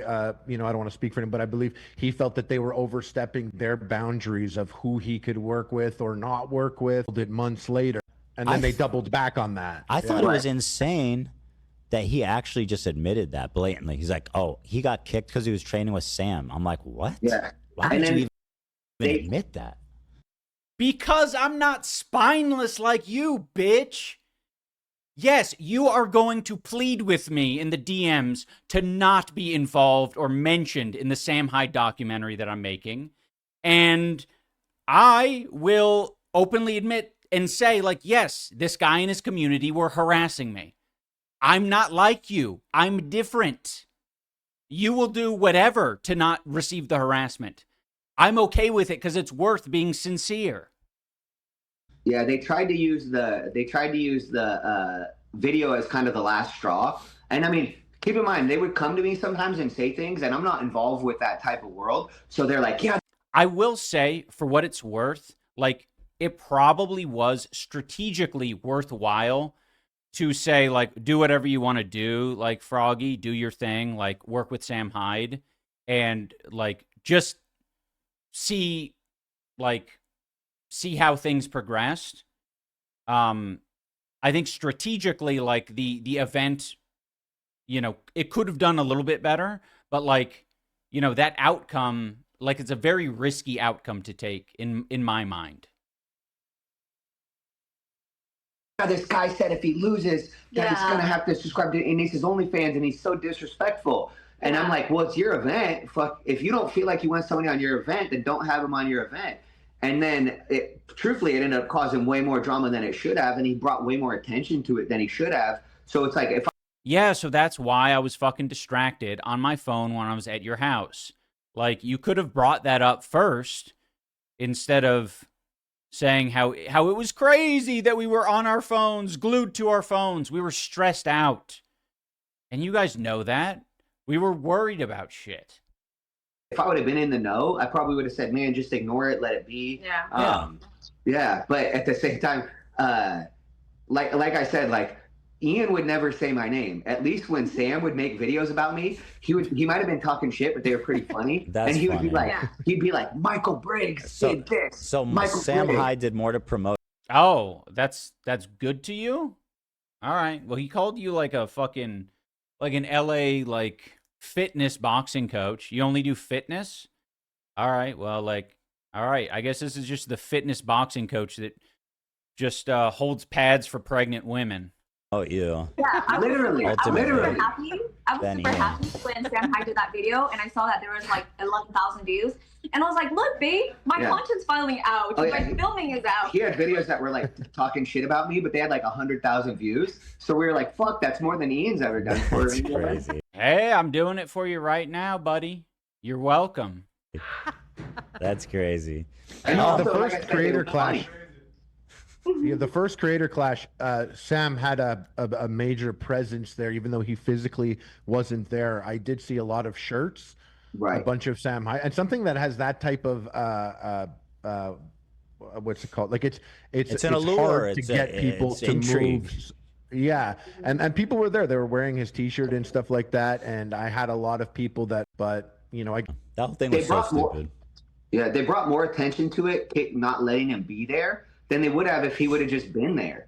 Like, It so. was, yeah, it was the craziest thing because Yeah, I mean, this is like, again, this is like fucking armchair quarterback shit, like hindsight 2020 bullshit. Like, you don't know how things actually would have progressed because it's a completely different outcome.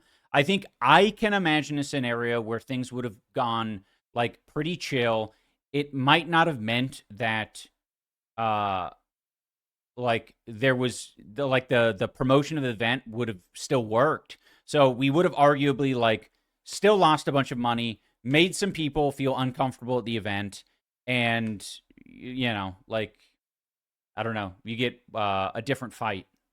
because Anissa said to me, she's like, Kate, you don't understand. Ian and I both believe that Sam Hyde would really come and find me and would actually murder me. So that's the reason why we have to take all these precautions. And I was just like, are you sure? I was like, I think the guy's a millionaire. I was like, I don't think he's going to risk his. More comments about being a millionaire. Anissa didn't think Sam Hyde was going to kill her, but she definitely would show Kate the videos of him saying like really vile shit about her. Like, what a fucking, like, it's crazy to be showed those videos, to be shown the videos of him saying this awful shit, and to now be like, oh yeah, they're ridiculous, they're dramatic. It's like, you're not going to be fucking accepted. Like, you're not the cool one. Freedom to kill you. But okay. Okay, so Sam is definitely an unpredictable, like high-level troll, but I don't believe that he actually okay. I don't think their security was in risk. Why would he kill him? Well, Creator Clash 1, he bought a ton of seats. He bought like a table right next to the ring that was like over $10,000 Yeah, or something. what do He you had all think his about guys that, there. Harley? Do you think Ian was right to cancel that? Or I've always been at a place where there are so many decisions I would have done differently, but I've always acknowledged, okay, this is your event, do whatever. When Froggy got kicked off the card, I remember calling to be like, yo, so this is so much drama unfolding. And he was like, oh yeah, I just told Froggy he's not on the card. And I was like, oh, that's Yeah, I don't fuck around. gonna not go over well. Yeah. And I still understood his logic. But they don't want to upset people. Not the Right. Sam thing. I thought it was for insulting his wife. So I understood. I'm like, yeah, back your wife, sure. But I was How can it not be all of the things? Like, it's so obvious that it's all of the things. You're going to fucking, like, I told you what the event was about. It's, like, not a drama event. We're not trying to fucking do this, like, Logan Paul, Dylan Dennis, like, back and forth.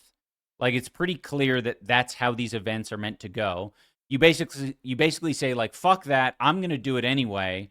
And I'm going to train with Sam Hyde. And then I'm also going to, you know, essentially force you to kick me out unless you're like cool with all of this shit. still like, people are gonna feel away 100%.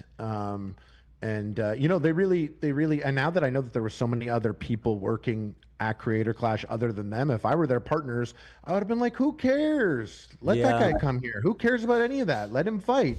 It's a YouTube boxing event, you know, let it all happen. Yeah. Or, I mean, if he was really there was a lot of worried- gatekeeping. Right. Gatekeeping this event, that's the less gatekeeping there is, the more successful it could be for charity. Right. Correct. And also, like, that guy would have promoted it too. So Yeah. And at that time, we were under the impression that it was still for a charity, right? So I thought to myself, well, It was for charity. It just didn't make money. why are you going to refund $10,000 that could have gone to charity? But now we all know the truth. It didn't go to charity. And And the also- event lost. Oh, wait, no. I think they're referring to the first one. Yeah, I think they're referring to the first one. So, yeah, all of that did go to charity. And, yeah, you know, It's still made 1.3 million for charity. So what are you talking about? He says it's not a great look. That was for the first one. Oh, that was for the first one. Okay. Yeah. So, and that was the thing is they could be like, it was just 10,000, we raised 1.3 million, which once again, I was always telling Ian, I would always say, be proud of your work. Be proud of your work.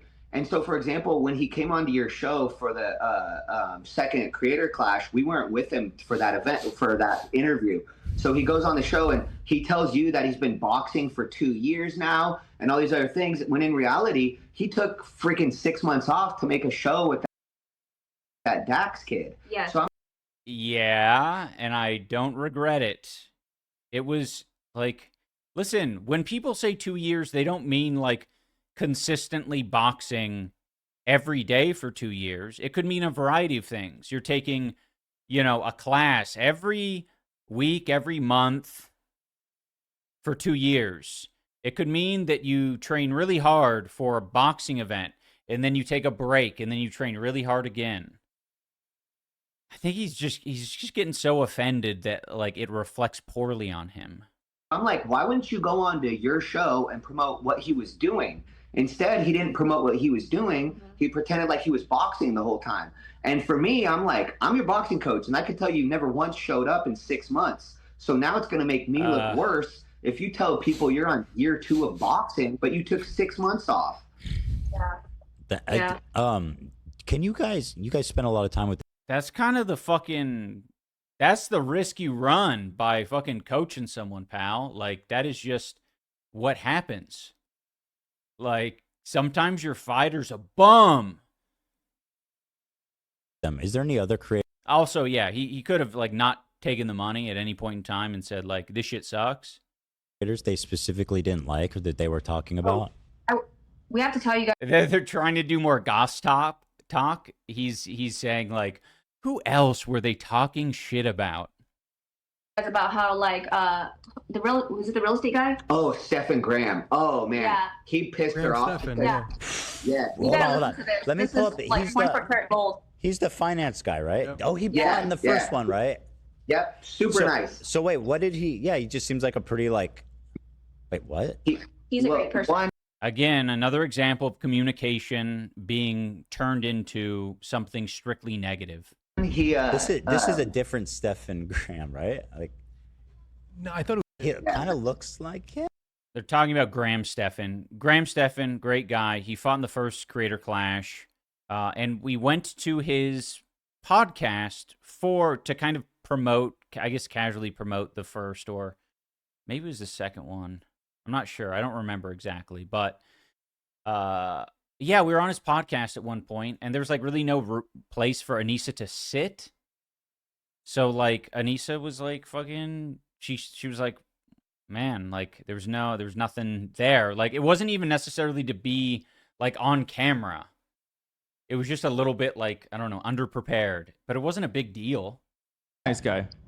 very nice. And like, So what happened? How did he piss off Anissa? And he wasn't even there. So he owns properties. No, I'm just well, that was kind of it. But when they did his show, because we went to Vegas to promote the event, and when he went to do his podcast, he didn't have a chair for her. So she was super offended by that. She was so pissed. She was not super offended by it. I could see her remarking about it, and then, you know, someone, well, Michael in this case, like thinking that it was way more important. Jewish. Yeah. Did he not get her a chair? Is he No, by no. chance Jewish? I don't know. What's that? Is he Jewish? Oh, he's trying to bait anti-Semitism out. Very gross, Ethan. Very fucking gross. Oh, Stefan, good question. Good question. Yeah. You're obviously Jewish. Well, she might have thought so. If you hear, Yeah, she might have thought so. She was so pissed because she was complaining about it, and he had a chair for Ian, but not one for her. So she had to sit in the back far away, and she wasn't in frame. And so she thought that was so offensive that he would, you know, like do a podcast with Ian and not wait, give let me her. pull that up. I want to see what the I'm going to see. it. Graham's producer is actually a fan of our show. He's invited me and Lean out to dinner that's when we were nice. in Vegas. Yeah. Yeah. Graham was great. Graham was super nice. He's Like a nice Michael kid. Reeves was great. Graham was great. Like I Oh, tried yeah, to help Mike- Graham yeah. a lot. So, I'm trying to pull it up. Wait, this is not. I want to see their interview. The iced coffee hour, is that what it's called? Yeah, I believe so. Okay. Man, this Yeah, is so fucking... Another episode of the iced coffee. Yeah. It seems a professional podcaster, so I can look at this and I've got. Can they hear that, Dan? It's like they just have a preset thing here, right? Like that seems. They wanted Ian. Guy, well, I mean, what the fuck? Why do you have to be in everything, Anissa? Sit back, sit down. There are plenty of things that Anissa is not in, and she's fine with it. So wait, I gotta tell you this before I forget, Ethan. So like when we came, Do I need to bring up all of the fucking interviews and posts where Anissa's not there to prove it? to LA with them that first time, right, to be on your show. Yeah. It was so interesting because those two are very unprofessional. They're bad with communication. Wait, what? Ethan. So like when we came to LA with them that first time, right, to be on your show. Yeah. It was so interesting because those two are very unprofessional. They're bad with communication and they don't ever tell us anything ahead of time. So it's always last minute, right? So basically the day before. Okay. Fucking like cherry picking random moments. Yeah, okay. Before Let's we hear were this. supposed to come on your H3 podcast, she was like, "Oh, I got to get back to the hotel. I got to rest and prep myself because I have a podcast tomorrow," and made it seem like it was just her. And so we're like, "Oh, wow, maybe she's like this big YouTuber and she's got to go on a my podcast and we're just going to follow her God. around." What is this shit? Even when Anissa is talking about herself and like what she needs to do before a podcast, like fucking take a shower or put on makeup or whatever the thing is, like even that isn't good enough. Like they get offended when Anissa is talking about like someone else or whatever, but when she's specifically saying like, yeah, I gotta fucking prepare for this podcast, like they're saying that is an offensive thing. Turns out it was actually about Ian and the creator clash. You know what I mean? So she was, I feel like she was going on H3 for her. We're eating breakfast, yeah. So we go to eat breakfast in a hotel, and she's like, "I have a podcast today." Yeah. And then Ian didn't say anything, so we're like, "Oh, she has a podcast, but Ian doesn't have a podcast." And then we go to Super Mega House, and it was Ian's podcast, and we're like, "Wait a minute, Ian say?" No, we were both on the okay. I didn't know what podcast they were talking about. Apparently, it's the Super Mega podcast. But yeah, we were both on that. He had a podcast. But she's talking about herself in that moment. Today. Instead, she kept talking about how she had a podcast to do. And it was so odd. Because then when we got... So horrible. Oh, my gosh. So selfish to not mention Ian in that moment. Out there, it was like, wait, this is Ian's podcast. I don't know if I've noticed that when they come on together, she does most of the talking. I'm struck by a memory a long ago when they started dating at our old office back in the day. That was a long time ago. And Ian was like the content cop guy back then. And legend. She was there, and there was kind of a narrative about how she was like just kind of a clout demon. And she was... I was like, "Do you want to sit in with us?" And then Ian actually was like, "No, she's not going to be in it." Like he asserted himself, and I was like, "Wow, that seems like he's pretty good." And now I can't do it at all. I can't assert myself at all. She's walking all over everyone, including me. Back when I was fucking saying like, "Nah, she's good. She's good." That's literally me like being afraid of the consequences that is the internet shitting all over us. Like me doing that back then was me being like insecure and like afraid of what it would lead to. I was right. It did lead to a lot of hate, but I think it is good for people to be like honest and open and sincere online. Obviously, these people want to punish us for that. So fuck them. Guarded about putting her on camera. Because, and it seemed to me that she was disappointed and he was trying to protect himself and his image. But obviously a lot has changed since then. Right. Yes, I've fucking grown up, unlike you. A lot. She told me that the reason why they moved away from LA was because she had all these friends that wanted to use Ian and just take from him. Oh my God, so, she is so doing textbook isolating him. Yeah, she's... Oh my gosh. I think they're diagnosing from afar. This is crazy. She's intentionally isolating him. Hey guys, like, does my fucking... It almost seems like you guys are the ones that don't want to take any of my fucking word for it. Like, yeah, this is sickening. It's very sickening.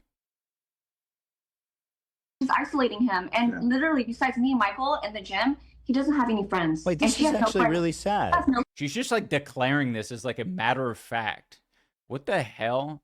Trust me, I have friends. Those are the people I talk to and whose messages I respond to on a regular basis.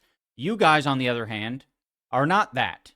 So, I don't know. Maybe they thought they were like doing me a solid by like inviting me to their Thanksgiving meal, and they were like, "Oh, he's friendless." No friends as well. It's ridiculous. That's why I would feel bad for him. Yeah. That's why I feel bad all the time. I'm like, oh, I get it now. You know, before he said it broke his heart. Now it's actually pity. Now it's that he feels bad. Man, it's just sad. Yeah. And Graham Stephan's a Jew. He is? What? Yeah, I asked ChatGPT. There it is. I fucking knew it. I knew it. No wonder she hates him, right? We're more than that. He's going to accuse me of anti-Semitism for skipping past the really petty, gross, like, anti-Semitism accusations. Really? Yes. Jewish. Yeah.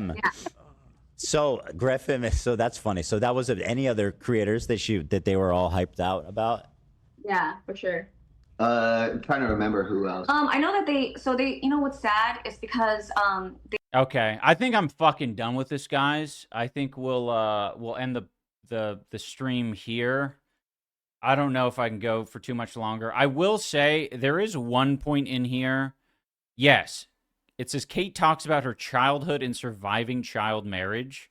I don't know what's said specifically. It's really hard to know, but like there have been like comments and like accusations that we don't fucking like support, or we don't support the bill to stop child marriage or some shit. Basically, like, you know, her experience with all that is what it is. I'm not going to cast doubt or say anything along those lines. But before, I think it was Kate specifically, she messaged me about this child marriage thing. And this was after Creator Clash 2. And it was very importantly right after Michael Briggs requested that I be his guarantor on a loan to open like a boxing gym. And I don't know if you guys know what that means. That basically means he's asking me to be responsible for like debt if he isn't able to like pay the loan. Now, this, I want you to keep in mind. He said how embarrassing, humiliating it was that I was doing this like live stream to make up for the fact that we lost money on this event and money didn't go to charity. He was aware of what was happening. He knew that I lost my fucking match. You know, I hadn't been making videos or making any money, and that, you know, obviously I've been having a hard time online. I made my apology. Things were rough for me. But he comes in with his request of, hey, you mind being my guarantor on this loan? Meanwhile, he has no problem messaging me that. But I guess he couldn't message, hey, I could use that $5,000 bonus that you promised me. She, by the way, was very deliberate in saying that I promised her that. Like, that is like very specific language that she's using. That didn't happen. So I was extremely offended when he messaged me requesting that I be his guarantor on a loan. I did not have any, like, the idea of supporting him in that way was like, not like, it was just offensive. It's like, oh, you literally aren't even acknowledging that I lost a tremendous amount of money on this event. Fuck you. I didn't say that. But I was short with him. I said, like, in no world would I ever be able to do that, because I wanted to express, like, very clear boundaries. And I did. And I don't know how long later it was. I wasn't done being angry about it for sure. But Kate did message me about like a child marriage bill thing. And I didn't pass it along to Anissa. I looked at it and I closed it. So was I being like, negligent to that relationship? Sure. But no, Anissa and I don't support child marriage or whatever fucking crazy story that they're spinning. I was just angry at them, and I was like, fuck you guys. I'm not going to be boxing anytime soon. And yeah, I'm done with this shit. But at least for the child marriage thing, like, they didn't message Anissa about that shit. That was definitely a me thing, me being like just kind of angry and uncaring about it. Like, whatever. So, I mean, I think that's like the most important shit that was said on here, to like refute. But yeah, that was today. Maybe we'll do another one like this, another day, tomorrow, the next day. There's a lot of hate videos we can get through. Very hard watch, yeah. There's harder ones to watch. There are definitely harder ones to watch somehow. But yeah, if you guys are interested in being part of the community that we're building here, because I'm streaming every day this month. I'm not stopping. And we're going to be putting out more videos. We have a Discord, Maximum Damage Discord, and yeah, that's the place where we share things and we treat each other with respect and love and care. So thank you for being here, guys. And I will. Oh, it might be a good time to raid. I don't know if anyone would want a raid right now from this group. It's probably such a disgusting mix of things. I don't know. I'll just see what's around if there's anyone who wants it. I think I can only see one that would. All right. Yeah, you think what I'm thinking? Bitch. All right, we're going to raid Hassan. Yep. We're doing it. Thank you for being here, guys. I super appreciate it. Enjoy your day. Thanks for listening.